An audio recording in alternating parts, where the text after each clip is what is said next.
call of members. Jason, will you do the roll call, please? Certainly. Sarah Sarda. Here. Terry Crandall. Here. Kathy Greenaway. Here. Franny Kiefer. Here.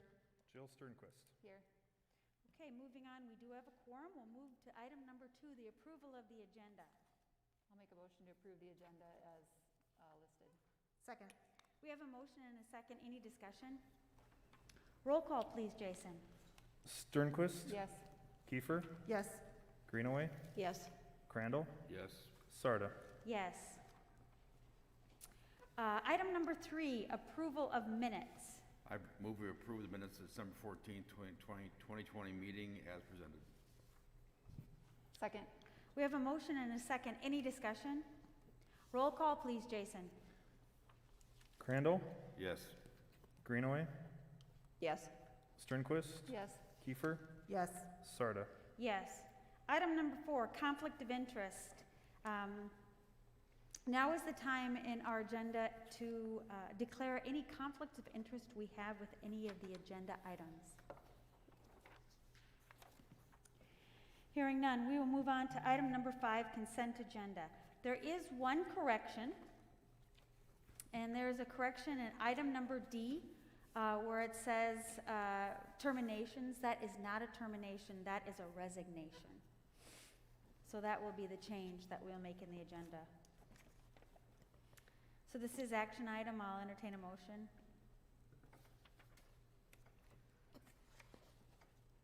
I'll make a motion to approve the consent agenda with the addition of the correction that was presented. Second. We have a motion and a second. Any discussion? Roll call, please, Jason. Kiefer. Yes. Crandall. Yes. Greenaway. Yes. Sternquist. Yes. Sarda. Yes. Item number 6, public comment. Now is the time in our agenda for a public to have an opportunity to make comment. Jason, did we have anyone signed up? No, we did not. Okay. We will move on to item number 7, our good news and our student achievement. Mr. Bestie? Oh, Mr. Drawcheck? Yep, I snuck up And over Mr. here. Bestie? So. Good evening, everyone. Want to just talk a little bit about, and you'll see before you, a little bit about a few programs that we have going on and activities and some things that we are able to do to offer our YMS students yet. If you'll see there, it's our YMS happenings page where this is our student newspaper, student blog. We have a bunch of great young journalists, great young reporters that are out, and some artists that are out looking at interviewing different teachers, giving some comments on some things, making some, as you can see, there's a cartoon, so forth as well. If you'll scroll down, you'll see that they've been in, you can keep going, Jason, to interview some teachers. Just wanted to point that out. Our supervisor of that is Mrs. Michelle Andrews, who does that and works with our student journalist in our newspaper and our yearbook team. And with that too, I just want to also point out some of the things that we have been able to do as well. Our oral interp, YMS oral interp, they have met. Mrs. Emily Harriman is the supervisor of that. Science Olympiad with Mrs. Nicole Melhoff. Math Counts with Miss Teresa Jansen.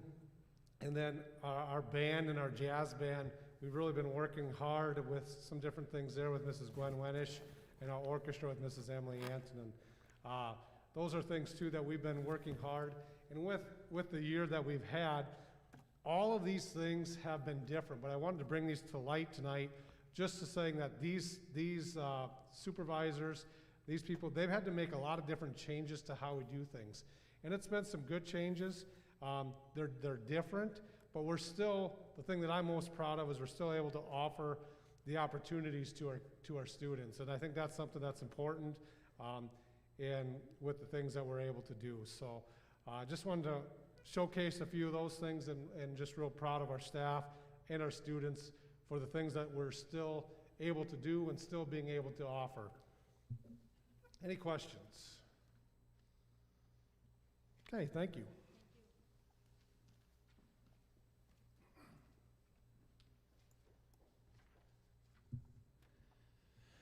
Good evening.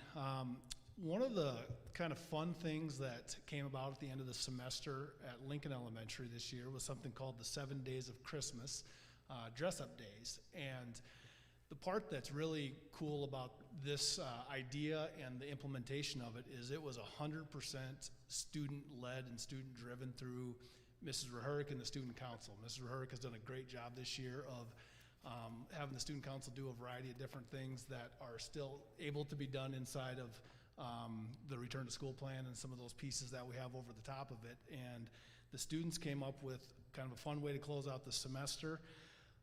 And in doing so, I'm going to try to stick with the original intent of our Student Council, and I'm going to read/sing the 7 Days of Christmas. So here we go. On the first day of Christmas, my teacher said to me, wear earmuff scarves or hats. On the second day of Christmas, my teacher said to me, wear sunglasses for dazzling lights. On the third day of Christmas, my teacher said to me, wear necklaces, garland, or streamers. On the fourth day of Christmas, my teacher said to me, wear festive ribbons and bows.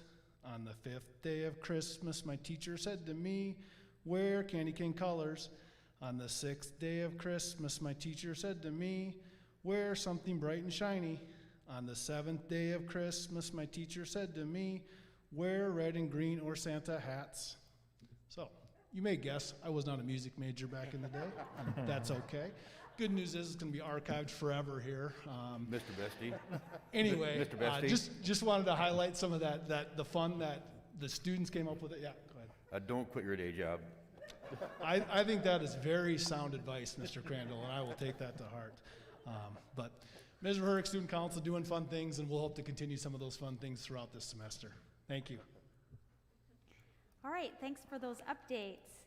Item number 8, our autumn closing report. Now is the time, did I say autumn? I meant audit, closing report. And now is the time we'll first of all start with a presentation with Mr. Graham Forbes. Will speak to us a little bit about our audit this year.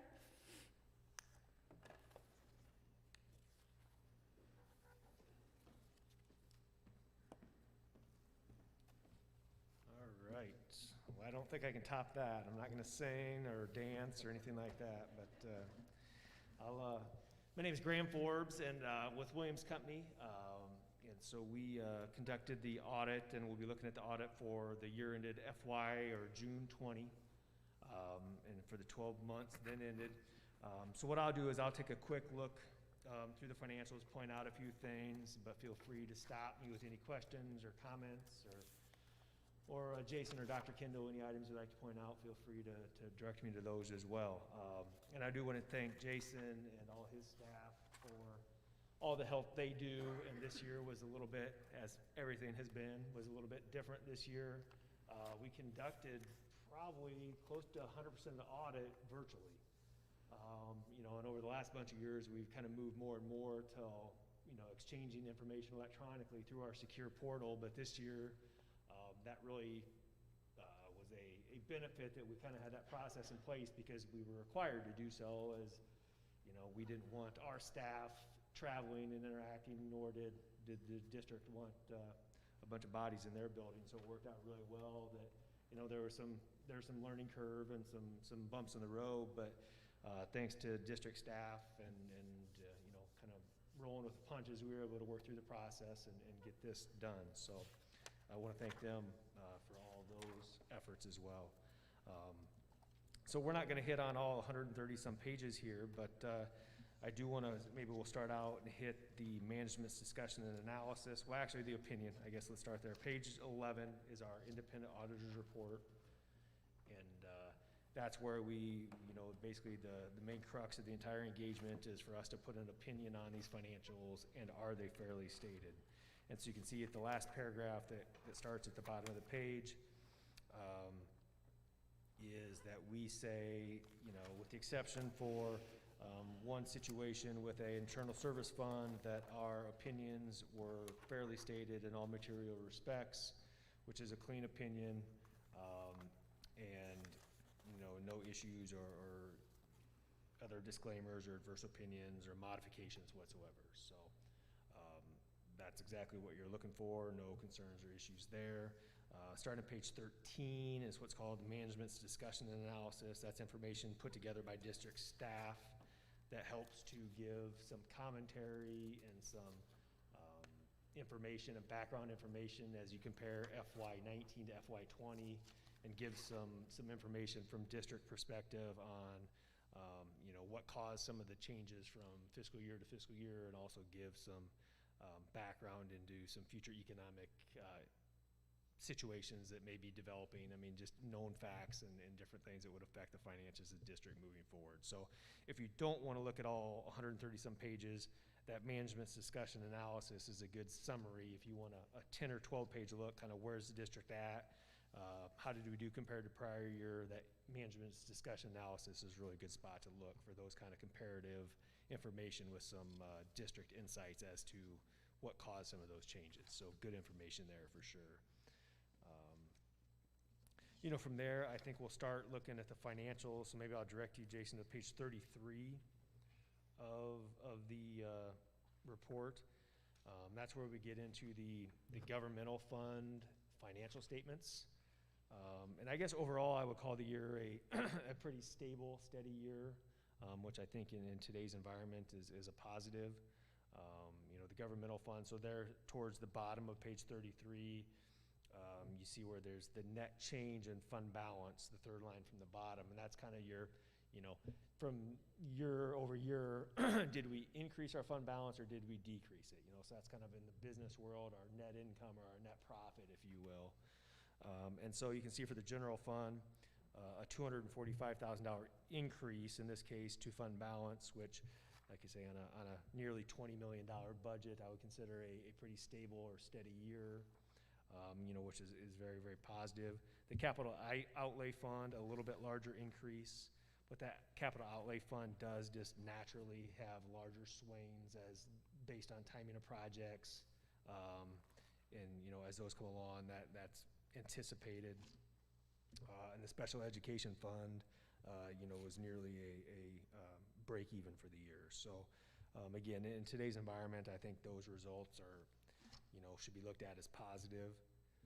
And then jumping over to page 37 is the same type of financial statement, only for the district proprietary funds, which would be the food service fund, the concessions fund, and then that internal service column that's on the far right of page 37 is the combination of the unemployment insurance fund and the health insurance, self-insurance fund.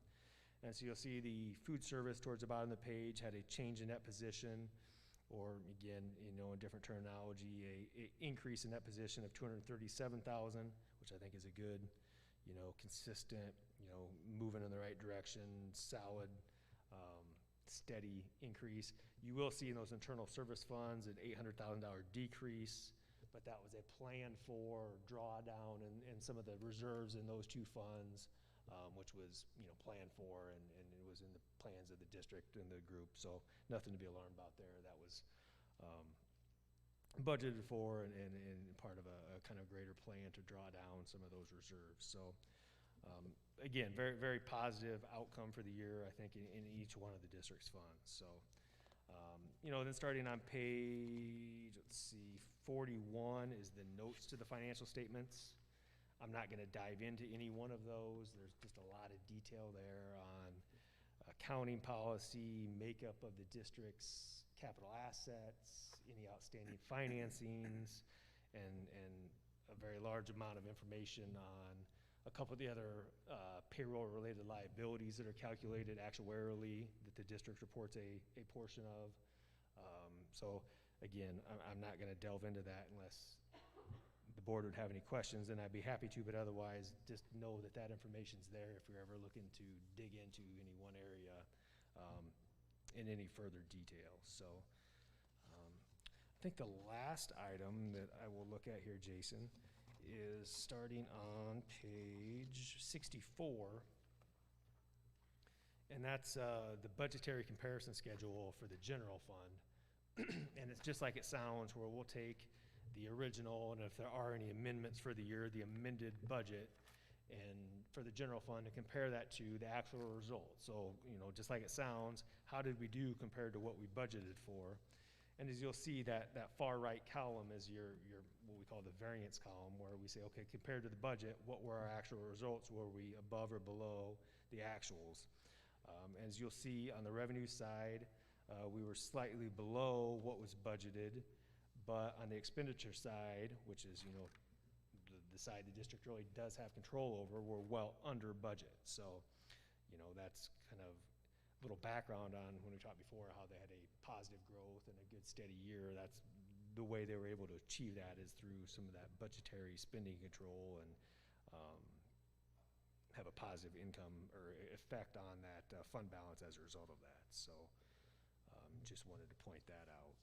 But otherwise, following that is, a great deal of information on some of the district's smaller funds, as well as this statistical section, which kicks off on page 77. And I think there's 30-some tables in here in that stat section that gives, a huge amount of additional detail on many, many things about the district's financials, about their number of employees, about even all the way down to per capita income of the county, and all kinds of other information. And a lot of that's, I think, useful for the readers, especially when it comes to bonding time and the bond rating agencies and different things like that.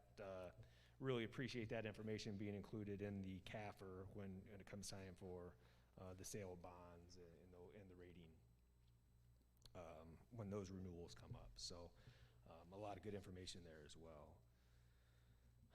Otherwise, I said I already thanked district staff for their help. They do a great job of staying abreast on new developments in the governmental accounting world, and are really good about asking questions of us, throughout the year as different transactions or situations come up, and they're very, very proactive in trying to report transactions correctly and per all the most recent standards. So we really appreciate that. But otherwise, I think I'll kind of stop my ramble there, but I'd be more than happy to answer any questions or point anything else out, Jason or Dr. Kendall, that you would like, or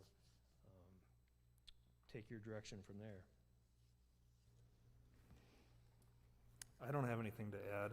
Appreciate the process and, the accommodations you made to help us muddle through everything in very challenging time for sure. But it went very smoothly, and I think if there's any good that did come from it, I think we learned a few things along the way to help streamline future audits as well. So take the positives where we can get them.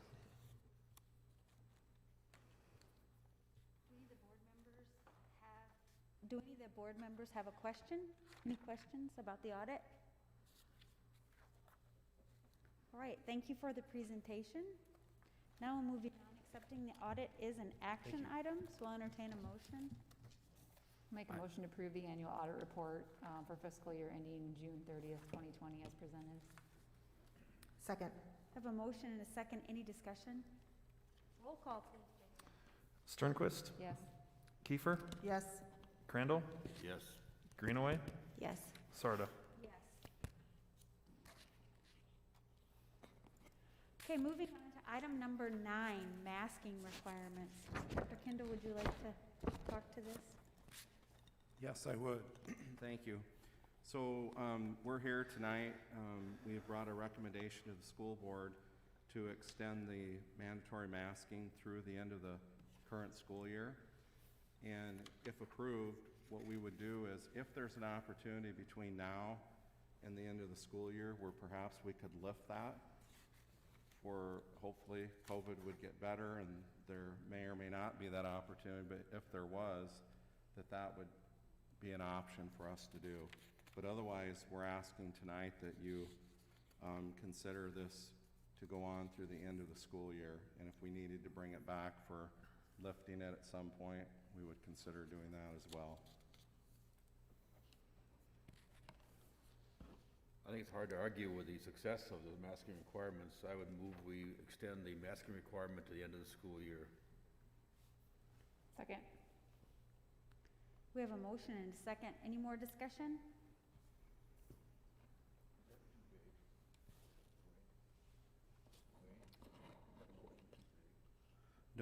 I mean, I think it says what we want it to, that we want it to continue through the end of the school year. And if we need to come back and if we had the opportunity to perhaps lift it, we would bring that back to the board. But we just don't want to come back in 9 weeks and have the board take action again to extend it. Yeah, and the fact that there isn't an approved vaccine for under 16 for any of our students just makes it realistic that we're going to go through the end of the school year. Any other discussion? Roll call, please, Jason. Crandall, Yes. Sternquist, Yes. Greenaway, Yes. Kiefer, Yes. Sarda. Yes. Item number 10, curriculum. We've been talking our English language curriculum. Nicole Valnes, our elementary technology integrations curriculum director, will give us a presentation. All right, so today I get to talk about the work the ELA committee has been doing, so K-12. And on the board agenda, we have our curriculum guides that have been revised by the committee, so the K-5 guide as well as the 6-12 guide. And our work as a committee started last fall. We really spend a significant amount of time unpacking our standards. They've been updated since our last curriculum guide, and then also comparing those standards to our current curriculum to find our strengths and areas of growth. So on the first slide here, you can see this is our philosophy statement that the committee developed together as a group. And I've underlined some of the notable vocabulary that we really spent a lot of time discussing within our group, unpacking from those standards. So things like, of course, we want our students to be lifelong learners, immersed in valuable, diverse, and language-rich environments, that we develop our foundational skills excuse me, in a sequential and explicit systematic way, and then we encourage our students through creativity, intrinsic motivation, collaboration, and critical thinking. So the next slides are just going to highlight some of the areas from each grade level.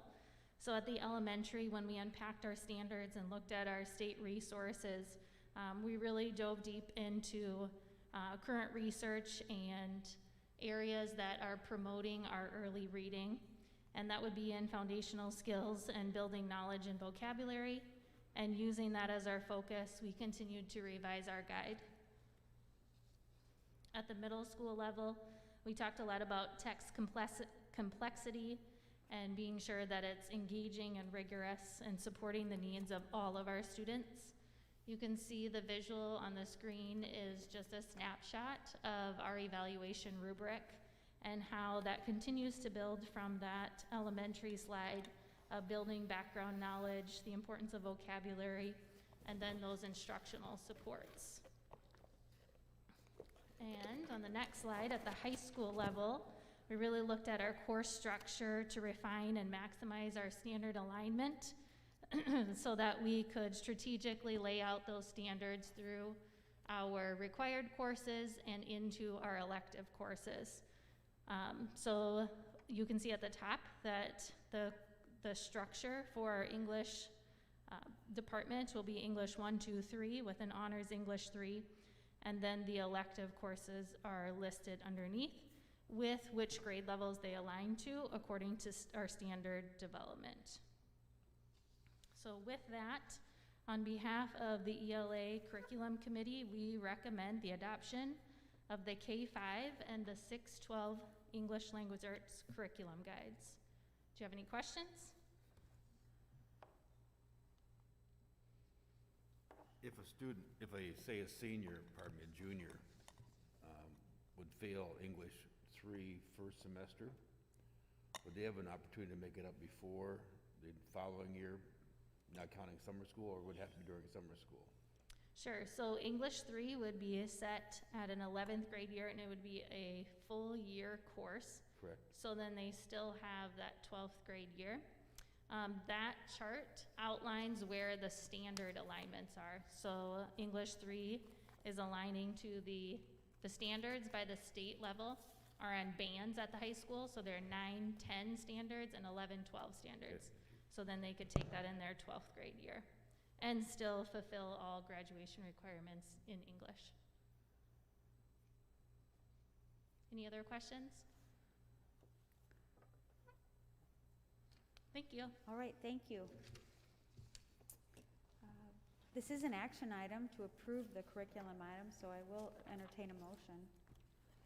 I move we approve the ELA curriculum guides for elementary, middle school, and high school. Second. We have a motion and a second. Do we have any discussion? Roll call, please, Jason. Crandall, Yes. Kiefer, Yes. Sternquist, Greenaway, Yes. Sarda. Yes.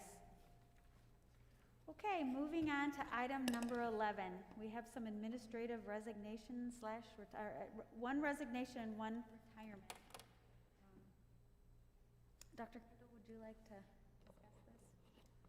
I sure can. Start The with- first one you have on your agenda tonight is the resignation of Dr. Jonke. And I'm going to ask if she'd come up to the podium just for a minute and say a few words. She is going to be moving to Atlanta, Georgia. Her husband took a different position there, and she and I talked about this several months ago, the possibility of this being her last school year. And I think, like everybody else, no one would have anticipated that we would be facing what we did this year. But I can tell you this, that she's done an outstanding job as our high school principal. I was fortunate enough to work with her when I was at the high school as the principal. She was the assistant. She's been a math teacher in our district, and she's just a really valuable asset that we're going to miss a lot. So I'll just let her say a few words. I'll start by saying I was really hoping that I was just going to get to sit in my chair and not say anything, so I'm going to do my very best. You know me, I'm usually not at a loss for words, so thank you. I think that I cannot say thank you enough. The last 20 years, I've been able to work at my dream job. I always wanted to work at Yankton High School, and I've gotten to do that for the last 20 years. And as I look around the room, I look at those who have mentored me and helped me, whether it is the school board, the administrators, Dr. Kendall, and the teachers at Yankton High School. I cannot thank you enough for helping me grow as a person and as an educator, because I couldn't have done it without you. And this is the hardest thing that I have ever done. So thank you for the last 20 years. Thank you. Thank you.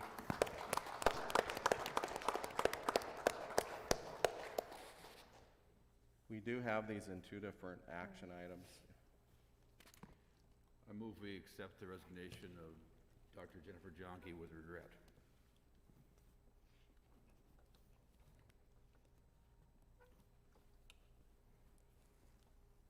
If you I'll don't get a second, even though second, I does say- that mean you have to stay? I'm just saying. I'll give you that second.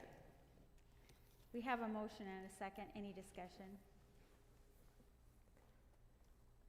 Roll call, please, Jason. Crandall, Yes. Greenaway, Yes, and with regret. Kiefer, Yes. Sternquist, Yes. Sarda. Yes. Item number, subject number B is Mrs. Kathy Wagner, our Director of Student Services. So Kathy has been with the district a long time as well, and you know, she had spent time at Stewart Elementary. She was our middle school principal. She moved into the Director of Student Services Special Education position. Has it been 9 years, Kathy? 10? Okay, 10 years ago already. And you know, I can't say enough about Kathy, having her as a colleague out at the admin building.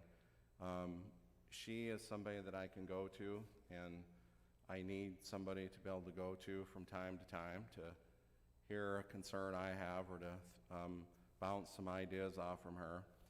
And I really appreciate how she approaches things.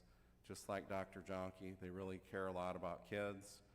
They care a great deal about this school district, and both have been very dedicated. And I just want to thank Kathy for being such a good colleague. And if you want to say a couple of words, that'd be great.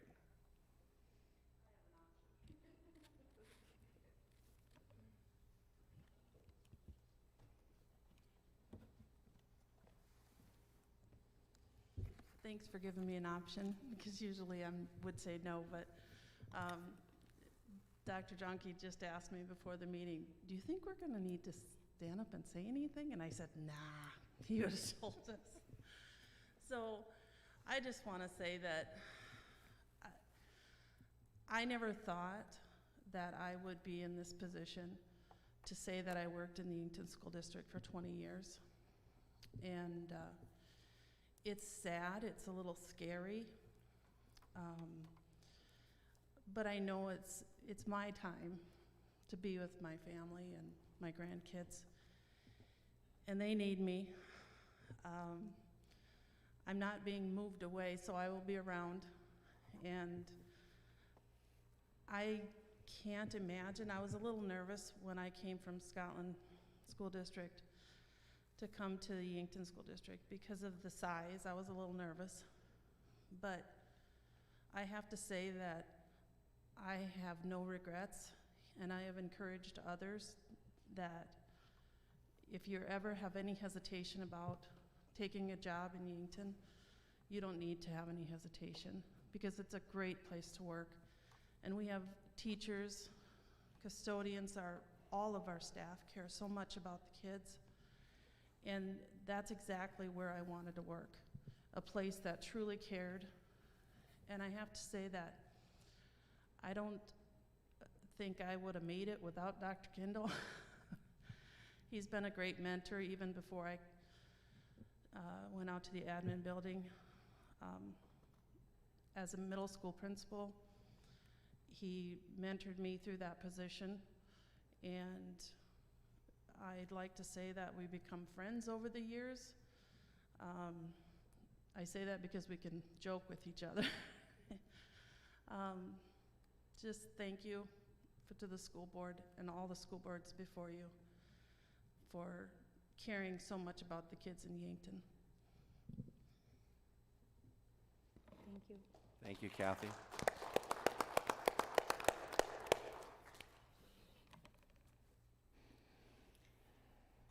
All right, this is an action item, so I'll entertain a motion.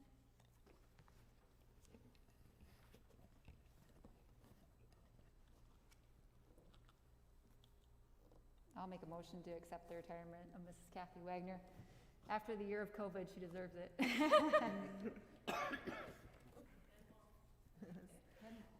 Second. Okay, we do have a motion and a second. Is there any more discussion? I'm going to just step in and make a comment on both of them.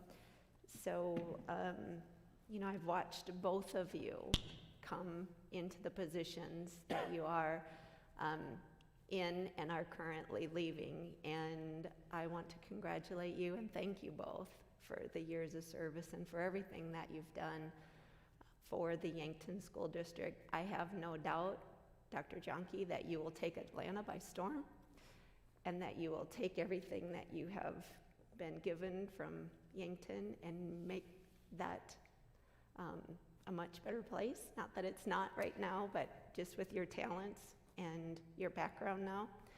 And Mrs. Wagner, I have no doubt that you will just enjoy and embrace those grandkiddos and your newfound retirement immensely. So thank you both for everything that you've given to our district.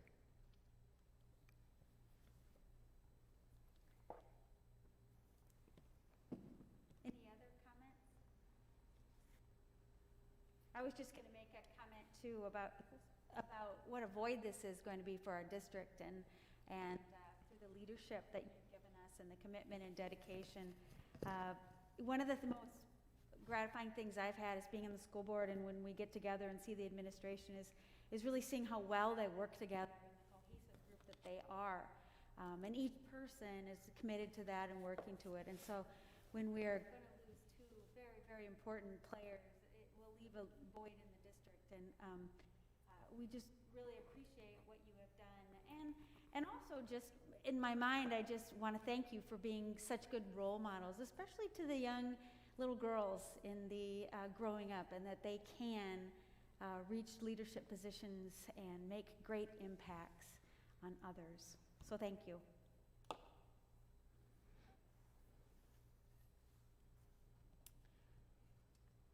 Hearing no other comments, we will have a roll call, Jason. Sternquist, Yes. Kiefer, Yes. Greenaway, Yes.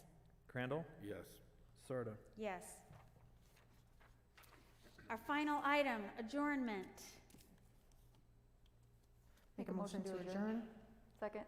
We have a motion and a second. Any discussion? Roll call, please, Jason.